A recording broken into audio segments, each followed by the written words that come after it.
Hey, thanks for joining the channel. In today's episode, we're going to be doing some maintenance on this 2019 Polaris XP. Stay with us.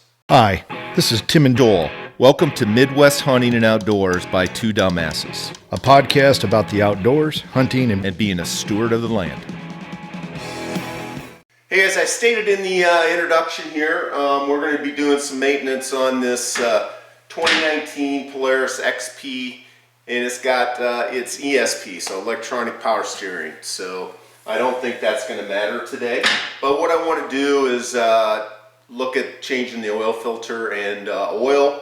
Look at the radiator, make sure that's in good shape, clean, and fluids are up to where they need to be. And look at the air filter, clean it, and blow it out and replace it if I have to. But I think it's going to be in pretty good shape. And then I need to inspect for grease fittings. I don't think there's any grease fittings on this. In fact, if you have this or know that there's grease fittings, I would love some comments down below on where those grease fittings are. But preliminarily, looking at this underneath, I don't see anything. Everything's kind of sealed and no grease fittings. But I'm going to look and make sure. And that's where I'm going to draw the line today. In future episodes, I want to look at the differential oil, fluids, etc., etc., etc. But a little history on this. I've had this for about 6 months. I bought it used. It's only got about 2,500 miles on it. In great shape, new tires, some aftermarket racks and whatnot on it. But you know, pretty basic, hardcore model. I have had no problem with it. I've only put 220 miles on it. But really like what I see. So I want to keep it, I want to maintain it, and that's what we're doing here today. So the first thing is, let's wrestle with the biggest gorilla in the room, and that is changing the oil and the oil filter. So let's get to that.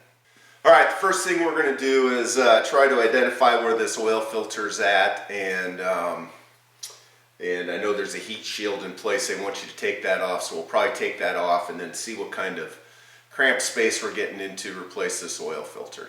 So to do that, let's activate our dump box to give us space to get in the engine in the back here.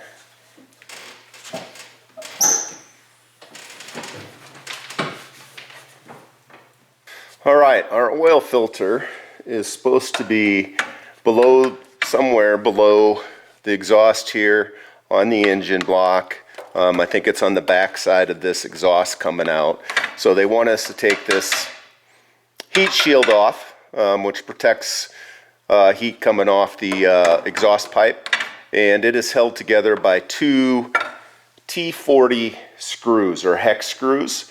You can use a T40 wrench, or I found that a 3/16 hex head will work on this too. It must be the same size as a T40. So let's get that off and see what we're getting into.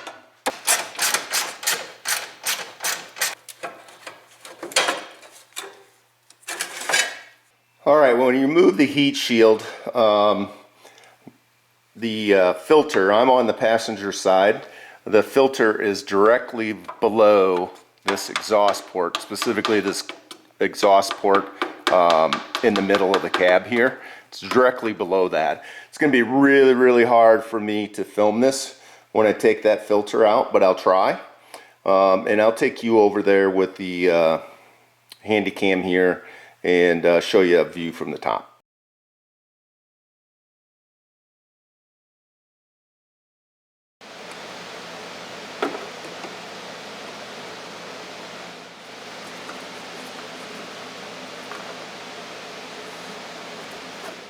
Okay, I got that filter off.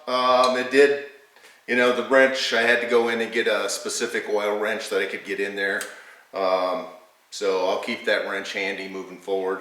But it really wasn't too bad with the right equipment, right? So, but now we're at the point of replacing the oil. We got to drain the oil yet, but put the filter on. So I thought I would talk through what I'm going to do. Obviously, Polaris sells a kit, and I'll include that kit number and part number and information here in this episode right now. But that kit is it's 2.5 quarts of oil. I believe it comes with a crush washer and a filter. So again, it's about 55 bucks what I saw. I went to my local Napa dealer, and I bought three quarts of 5-weight 50, which is what Polaris recommends, and a gold filter. And the part number on it is 1356. So gold filter 1356. Folks, if you're going to change these out, make sure to write the hours and miles on your filter. That way it'll help you keep better records on what's going on. And if you have any doubts if it needs changed or not, it's literally written right on the filter. So just a good habit to get into. But anyway, this cost me a little less than 30 bucks. So I'm saving, 30-40%. That wasn't my intent, wasn't the money. But my intent is, for better or worse, Polaris makes good side-by-sides and ATVs. They don't make filters and they don't make oil. They have other people, third parties, make this for them. Oil is typically made for Polaris by Lube Tech, and the filters are typically made by Donaldson. Let's get into replacing this filter, and then we'll get into draining the oil. Okay, we got the oil drained. We used a 6mm, it's a 6mm Allen to get that oil drain plug out. The plug is really directly below the oil filter in the middle of the engine. It really is the only 6mm plug down there that will fit.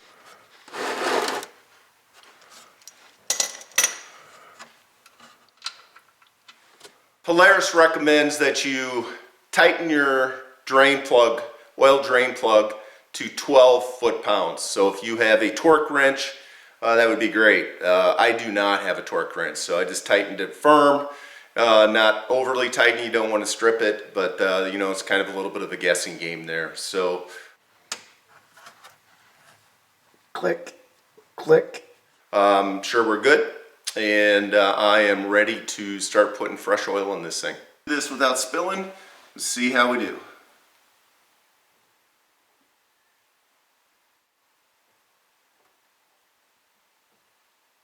Let's do a final check of our oil. Ran it for just a little bit, couple minutes, and let's pull this dipstick out and check it out now. Right, there's basically two holes. The bottom hole is an add and the top hole is full. And it is right between both of them, and it says it's safe. So it's exactly 2.5 quarts, and it looks good. I need to go into my odometer service center on my odometer and change that, so it'll automatically tell me when my 50 hours are up on this oil change and notify us. So the next thing we'll do is go reset that odometer. All right, the last thing we need to do on the oil change part is on our odometer, it has a maintenance hour warning. So Polaris recommends 50 hours on oil changes. So you go to your odometer and you click your buttons until you get to this screen. It has a little wrench that comes up here. You can see by my finger, it's at 48 hours roughly. We want to set this for 50 hours, and what will happen is this will count down over time, and when it gets to 0, then your wrench will blink off and on, and that will signal you that you're ready for an oil change again. So to do that, when you're on this screen, you hold your mode button down. It will blink, and again, you can see here you can change it to whatever hours you want to do. 50 hours. Press and hold to set it in, unlock it, and you are good. The air filter box is located on the driver's side, right underneath, right in front of the rear tire. It is this unit right here. And there are 5 clips. You can see one of the clips right here, but there's 2 on each side and then 1 in the back. So once we have all the clips off, The pan will drop down like this, and we can get our air filter out of here, and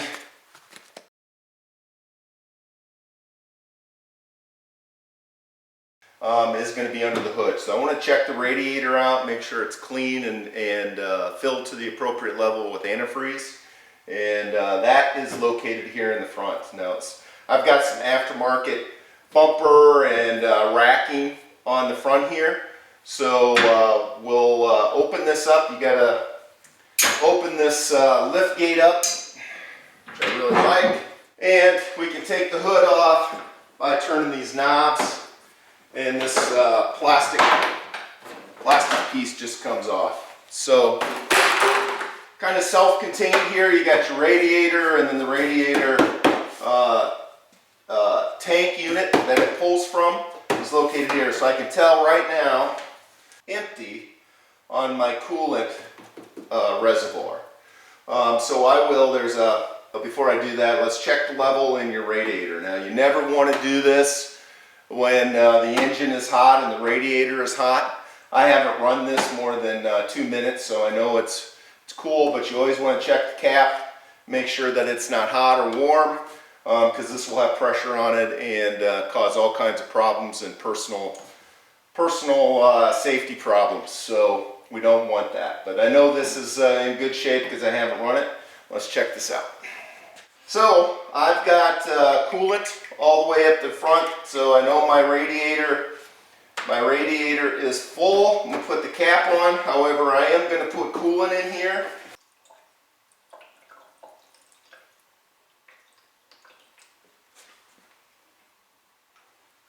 Perfect. Of course, I made a mess. We'll put the cap on here and my coolant and my radiator. I'll do an inspection on my radiator. I can tell right now it's pretty clean, but I'll get my flashlight out and look in there. You want to make sure that the fins are completely clear of dust and debris. That really is the... All right, I just did a quick inspection, and I haven't got to the back yet, but definitely in the front there are some zerks on the A-arms, the upper A-arm and the lower A-arms. So let's go and grease those. So there's the zerk on the upper A-arm, and then you see a zerk right there on the lower A-arm, and then there's another one back there. So 2 on the bottom, 1 on the top. We'll get those greased, and then I'll be back. All right, in the back, it looks like there's 2 zerks on the upper A-arm and then 2 zerks on the lower A-arm, so for a total of 8 back here. And then you got the stabilizer bar here that has a zerk on each side. Those are the 10 zerks that I've seen in the back so far, so I'll keep looking and definitely let you know if I find more. Alright gang, that is it. I am super excited to be able to get all this maintenance done. It's a perfect time of year. It's March in Iowa. The weather's, we've had some great weather, but now we're going through a crappy weather spell. So this is a perfect thing to do on a crappy weather day. Going back to the grease zerks, so again, in the back I found 4 zerks on the bottom A-frame and 4 on the upper A-frame, and then 2 on the stabilizer. So 10 zerks total back there, 6 up front, and so I don't know if there's more zerks on here or not. So if you know or you suspect, let me know, because I'd really like to get in there and grease them. They looked in great shape. I did put grease in them, but they didn't require a lot of grease, so they're in good shape. But we're ready to go. Come springtime, turkey hunting's right around the corner, and you're running around putting some miles on this side by side. So, hey, we really appreciate you watching the show and supporting it. How you can continue to support us is just hit that subscribe button and the bell, and you will be notified when new episodes come out. So we need that support to keep this channel going and growing it. So greatly appreciate that. But until next time, be safe, have fun, and get outdoors. Desperado. sitting in a old Monte Carlo. A man inside his hollow.